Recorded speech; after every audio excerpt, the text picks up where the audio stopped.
My sister's fiancé touched me and acted like nothing ever happened. I still remember the exact moment I arrived at my sister's apartment that weekend. It was raining, not heavy, just that kind of slow, cold drizzle that makes everything feel quiet and tense. She opened the door in her fuzzy socks, wrapped in a hoodie, and gave me the biggest hug. She was glowing, talking non-stop about flower arrangements, bridesmaid dresses, and how Ryan had been helping her organize every little detail. I was happy for her. Really, I was. She deserved someone stable, someone who made her feel safe. And Ryan? He looked the part. Tall, clean-shaven, always polite. He smiled when he saw me and helped carry in my bags like a perfect gentleman. But when his hand accidentally brushed mine, just for a second, something in my chest tightened. It felt wrong. Too familiar. Too intentional. But I laughed it off, told myself I was tired, paranoid. We spent that first night watching old movies on the couch, sharing snacks, laughing about memories from high school. But the whole time, even while I smiled, I couldn't shake the way his eyes kept drifting toward me. Not in a curious way, in a way that made my stomach twist. The next morning, my sister had an early hair trial appointment, so she left before either of us woke up. I remember waking up to the smell of coffee and the soft clinking of dishes. Ryan was already in the kitchen, shirt slightly wrinkled, humming something under his breath. He offered me a mug before I even said good morning, like we were old friends. "She said you take 2 sugars, right?" He smiled, sliding it toward me. I thanked him, but there was something strange in the way he looked at me, like I owed him something for his kindness. We sat in the living room, sipping our coffee. He started asking personal questions about dating, about whether I lived alone, about things that felt intrusive. I answered carefully, laughing things off, trying to steer the conversation back to my sister, but he kept pressing. And then, as if it was the most normal thing in the world, he sat down beside me. Too close. His thigh brushed mine. I moved away slightly, pretending to check my phone, but my hands were already starting to shake. I didn't want to make it weird. I didn't want to cause tension. I told myself, maybe he's just awkward, overly friendly. But deep down, I already knew this wasn't a misunderstanding. Something was about to happen. I tried to keep it casual, grabbed my coffee, stood up, acted like I needed to check something in my bag. Just a reason to create distance. But as I turned, he reached out and lightly touched my arm. Not in a grab, not aggressive. Just this soft, deliberate contact that somehow felt louder than if he had shouted. "Hey," he said with this too smooth tone, "you don't have to be nervous around me." Nervous? I looked at him, pretending I didn't hear right, and gave a half laugh like, "What are you talking about?" But he just looked at me, dead in the eyes, and said, "You know I notice the way you look at me. Don't worry, I won't say anything." My blood turned cold. For a split second, I genuinely didn't know if I was awake. It felt like a dream. That slow motion kind where your legs don't move fast enough and your voice doesn't work. I didn't know what to say. I didn't want to make a scene. I didn't even want to believe what he was saying. But there it was, out in the open now. He thought this was a game, that I'd play along, that I'd stay silent. I forced a smile, the kind you wear when your insides are screaming, and mumbled something like, "I'm gonna get dressed." I went into the guest room and locked the door. My hands were shaking, my face was burning. I sat on the edge of the bed and just stared at the wall, trying to convince myself it didn't just happen. I closed the door behind me and locked it, not just clicked it shut, but actually turned the small, shaky lock with trembling fingers. It was a quiet guest room, pale green walls, a window that looked out at the parking lot, the kind of room that should feel safe. But I sat down on the edge of the bed and felt everything but safe. My hands were shaking so hard, I had to press them into my knees just to stop them. My breath was shallow, like I'd been running, but my body wouldn't move. I kept hearing his voice, that smooth, low, calculated voice, replaying in my head. You don't have to be nervous around me. You know I notice the way you look at me." It felt like acid in my stomach. I wasn't just disturbed, I was confused, violated, cornered, and worst of all, completely alone. I looked at the walls, the neatly folded extra towels my sister had left on the dresser, the little candle she lit for guests. Everything felt too normal, too peaceful, like the room didn't know what had just happened outside its door. And I hated myself for freezing, for not snapping at him, for not yelling, for not immediately telling my sister. But trauma doesn't always explode. Sometimes it just swallows you. I sat there trying to figure out what to do. Should I text her? Should I confront him? Or should I just pack my things and leave quietly, pretending nothing happened?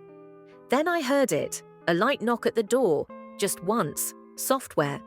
And then his voice, "You okay in there?" I didn't answer. I held my breath, like a child hiding from a monster under the bed. He waited a few seconds, then walked away.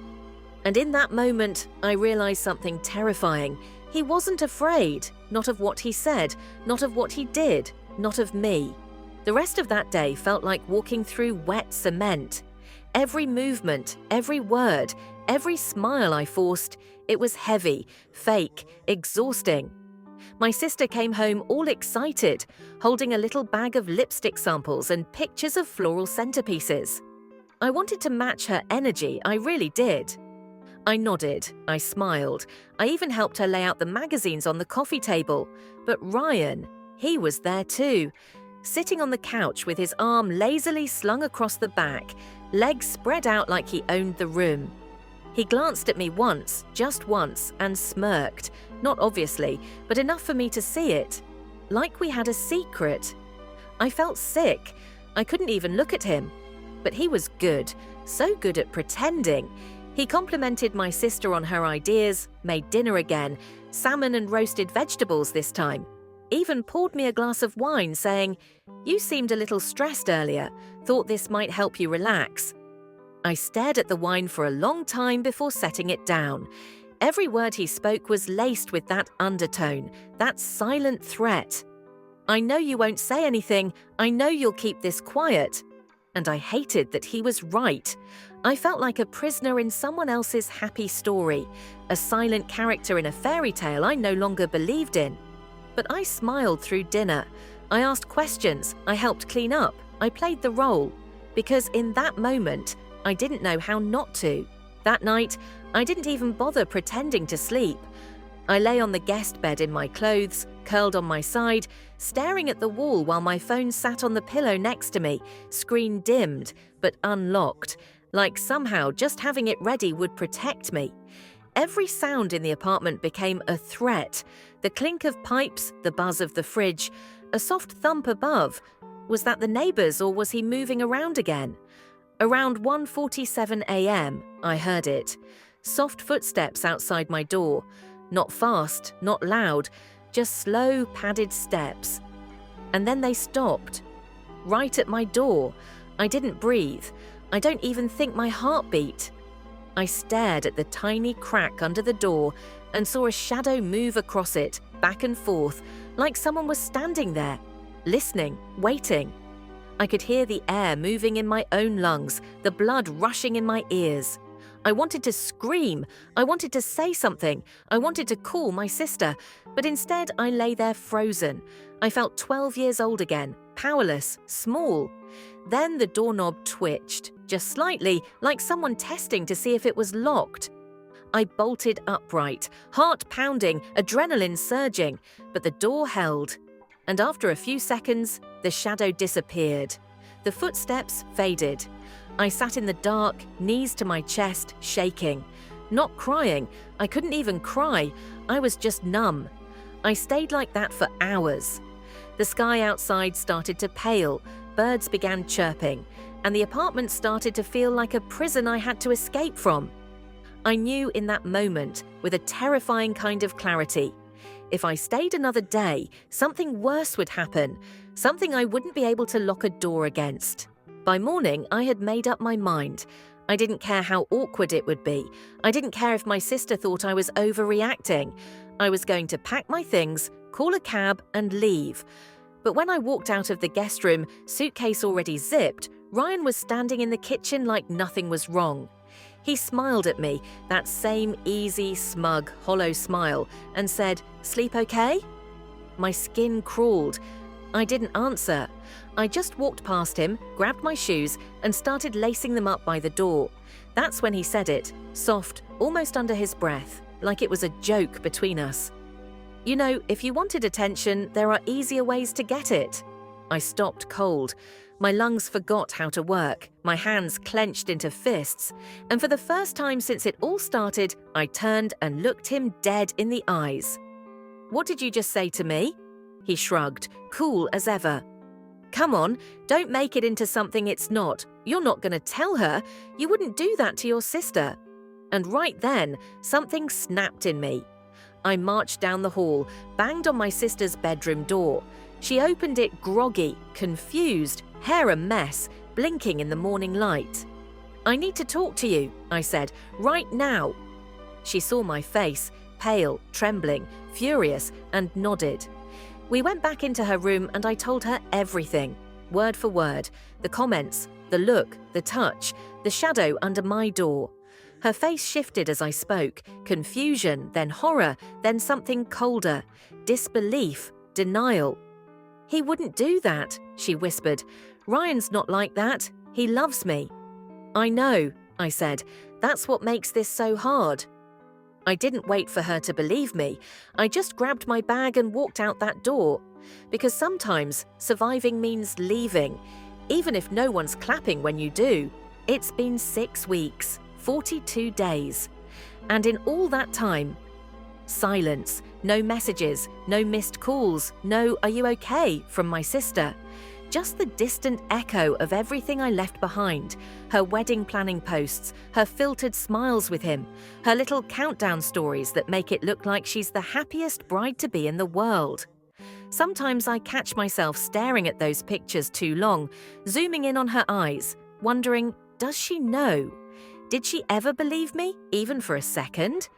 Or did she look at the man she loved, the one she's planning to say forever to, and decide that the truth was just too inconvenient, that her dream life was more important than my reality? And that's the part that hurts the most. Not his smirk, not his words, not the shadow that stopped outside my door that night. It's her silence, the kind that screams. I moved back in with a friend for a while, didn't tell many people why, just said it didn't work out. Because how do you explain something like that? How do you say, "My sister's fiancé crossed a line, not with his hands, but with his eyes, his voice, his quiet little threats, and now I've lost her too"? People don't know what to do with that kind of truth. They want bruises, proof, not a story that sounds like a whisper in the dark. But I know what happened. I know what I felt. And I've stopped apologizing for surviving it. Some nights it still finds me, the sound of his voice, that unbearable feeling of standing in a room where someone looks at you like a possession and you can't make anyone see it. I get flashbacks in grocery store aisles, in elevators, sometimes even in the mirror, when I see my own face and wonder if I still look like her. The girl who kept the secret, the girl who walked out without setting fire to the room. But here's what I've learned. Walking away quietly doesn't make you weak. It means you valued your peace more than their approval. It means you chose yourself, even when no one else did. And maybe one day, my sister will remember the way I looked when I told her the truth. Maybe it'll hit her like a thunderclap in the middle of a perfect life she built on silence. Maybe not. But either way, I'm done carrying shame for someone else's actions. And I'm done waiting to be believed, because the strongest thing I ever did was leave.